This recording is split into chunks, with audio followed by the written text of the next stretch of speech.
అండి అందరూ బాగున్నారా? ఈరోజు అయితే కువైట్ ఇంట్లో పార్టీ జరిగింది. పార్టీకి అయితే ఏమేమి తెప్పించారో చూడండి. మా మేడం వాళ్ళు ఇవన్నీ ఫతాయర్లు అనమాట. ఇక్కడ జిబ్బెను, జాతరు, టమోటా, తర్వాత వచ్చి లెహము అంటే మటన్ అనమాట. ఇవన్నీ తెప్పించారు. ఇదైతే సలాడ్, మనమైతే సలాడ్ అంటాం, వీళ్ళైతే దబ్బూలే అంటారు. ఇంకా సమోసాలు, ఇలాంటి ప్లేట్లకైతే 2 ప్లేట్లు తెప్పించారు. అన్నీ ఫుల్గా తెప్పించారు. ఇంకా నాకైతే కొన్ని రకాలు పెట్టించారు.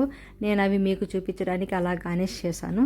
కానీ అయితే అన్నీ తినలేను, నేను కొన్నే తిన్నాను. ఎగుటైపోతుంది అనమాట, తినలేము ఎక్కువగా కూడా. ఇంక ఇదైతే వర్గనపు మేమే ఇంట్లో చేస్తామన్నమాట. ద్రాక్ష పండాకుల్లో బియ్యం స్టఫింగ్ పెడతాము. తర్వాత అయితే చికెన్ సమోసా, అవి కూడా బయట తెప్పించారు. టేస్ట్ అయితే బాగానే ఉన్నాయి అన్ని రకాలు. ఇంకా మిగిలినవి అయితే వచ్చిన చుట్టాలకి మళ్ళీ తిరిగి వేసి పంపించేసామన్నమాట కొన్ని బాక్సుల్లో. ఓకే బాయ్ ఫ్రెండ్స్, వీడియో నచ్చినట్టయితే లైక్ చేయండి, సబ్స్క్రైబ్ చేయండి. అలాగే మా ఐటమ్స్ ఎలా ఉన్నాయి కూడా కామెంట్ చేయండి. Okay bye.